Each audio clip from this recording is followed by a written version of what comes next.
What up, guys? Kevin here.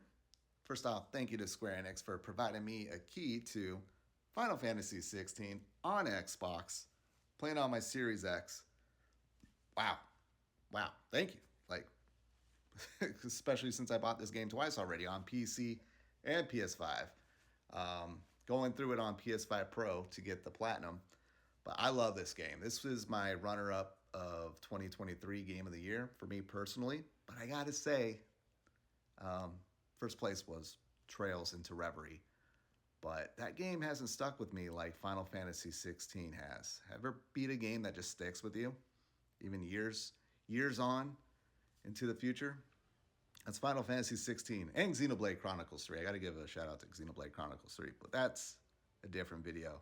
This is all about Final Fantasy 16 on Xbox. So glad it's here. Xbox is almost a definitive place to play Final Fantasy games. They just need Rebirth. We know Remake's coming out. I feel like Rebirth is probably right around the corner at some point. You got to remember, they got 13, 13-2, and Lightning Returns, and now all the other Final Fantasies. Yeah, shout out to Square Enix for supporting Xbox and Phil Spencer. I mean, this console ain't doing too hot this generation, but Final Fantasy-wise and just Japanese-wise, they're doing great. But yeah, this is a big hit for Xbox. If you haven't played it, and if you play on Xbox, you're probably not into like JRPGs or Japanese type games. But I feel like this one is the closest that, I would say if you played Expedition 33 on Game Pass and you want something like, oh, that was like a nice little Japanese like flair, maybe I would be into something like this. I think the next step would be Final Fantasy 16, play an actual game from Japanese developers. Not just any Japanese developers, Square Enix, and create a Business Unit 3. Yeah, they're special over there. But yeah, I just love this game. It's the story of Clive Rossdale and what he goes through, his family goes through in the beginning of the game. Yeah, bad stuff happens. I'm not going to spoil anything. But he has to go around Valencia, all these different sections of the map. It's really great because it's just, it's like little hubs around the map. You open the map and you select the hub, and you just travel there and you go to a little open world. Linear, a lot of it's linear, but some of it's open enough, and it's really refreshing in a day and age where everything is either super massive open world or super linear, or Metroidvania 2D side scrolling. It's a breath of fresh air, at least for me. It just feels very unique. I remember, like, once I got into it, I think when I played the demo, I was like, oh, this feels kind of limited. This feels very backwards. But the more you play and the more that opens up, it really isn't.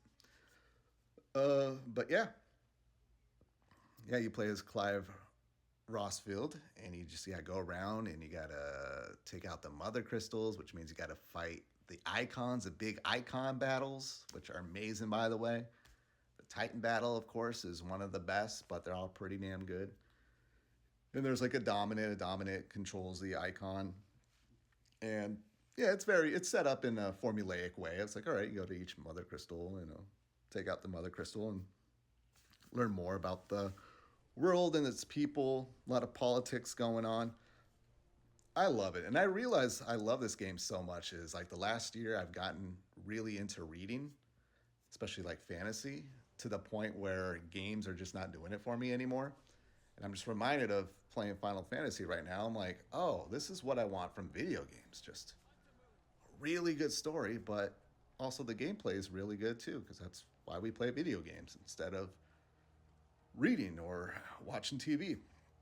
I mean, you could do that too, but video games are so awesome. But yeah, it just tells a really great story, a very adult story too for Final Fantasy. Yeah, for Final Fantasy, but just in video games general. I'm watching a lot of these showcases this past week, the fake E3 showcases, and I'm like, man, I would love a lot of these games if I were 9. Thank God for Final Fantasy. Just a game, really a game for everybody. Um, but yeah, this game, the combat is probably what makes or breaks it for a lot of people. Maybe like people who are not really into JRPGs if they think of it as turn based, which is not. JRPGs are so beyond turn based now. But um, yeah, if you're looking for turn based, yeah, this game's not for you. Maybe 17 they'll do it. I hope they do go back to turn based. I feel like if Final Fantasy were to ever make a 17, yeah, they're never going to make a 17. Of course, they'll make a 17. I always said like try to make something not like Final Fantasy 10, but if you had to compare it to anything, probably 10. But this game really, really stands out on its own. But yeah, if you're not into the turn-based thing, this game will probably be for you. The gameplay and combat is just so refreshing. They got I think the combat director from Devil May Cry worked on it, and it's very skill-based focus and cooldowns. And it's funny playing it here because oh, I'm used to the PS5 version where I got like all these skills unlocked and just destroying people and enemies um, in that playthrough. And here I'm like, I feel a little limited, but it still feels good. Um, when you do one skill after another and just destroy the enemies and the bosses, it feels really good, especially when you get certain cooldown accessories to help you just do one after the other. It's really satisfying. Other characters, Jill. I know people have issues with Jill in this game. I love Jill. I think she's a very strong character. What she goes through and how you meet back up with Jill. I think is done amazingly. The cutscenes in this game is just awesome. It's like you put the controller down and get your popcorn, and I mean that in a good way. Sid is Sid is the main character in the game. He's the main character in the game. I'm not gonna say anything else, but he's also voice. I forgot the voice actor, but he's in Nosferatu. You ever seen Nosferatu, the 2024 version, or is it 2025? Whatever, the movie that just came out. He's in it. I'm like, I know that voice from somewhere. I know it. I'm like, oh, that's Sid.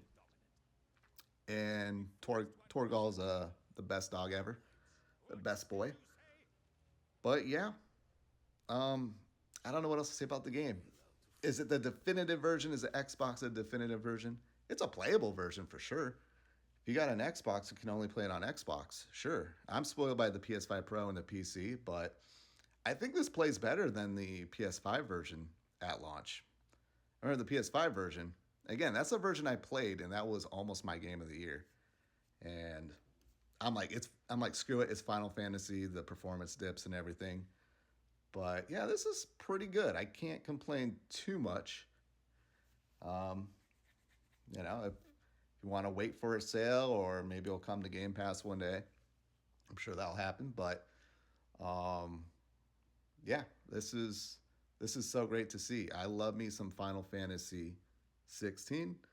I hope you do as well, and if you don't, that's fine. That's why I love Final Fantasy, is that they're able to make like every new entry just feels so new and different. They're just like, hey, yeah, we're gonna do turn based this game, and we're gonna do it now here, and we're gonna have a boy band, an emo boy band for 15, and then we're just gonna have a angry 30-year-old that Kevin can relate to, just going around taking out the mother crystals, and has just hot babe girlfriend. And the romance is great in this game. It's not your like, oh, harem of girls. You just got Jill, and over the course of the game, they really fall for each other, and it's done respectfully. That's all I'll say about that. Yeah, Final Fantasy 16. Highly recommend on Xbox, or anywhere really, but this is the Xbox version, and I say go play it. I think it's worth it. Even the two DLCs, the two expansions, they're not like the best expansions, but they're still pretty damn good. I enjoyed them. But yeah, that's it for me. Final Fantasy 16 on Xbox. Thanks again for Square Enix for the key. But I will talk to you guys later. Later.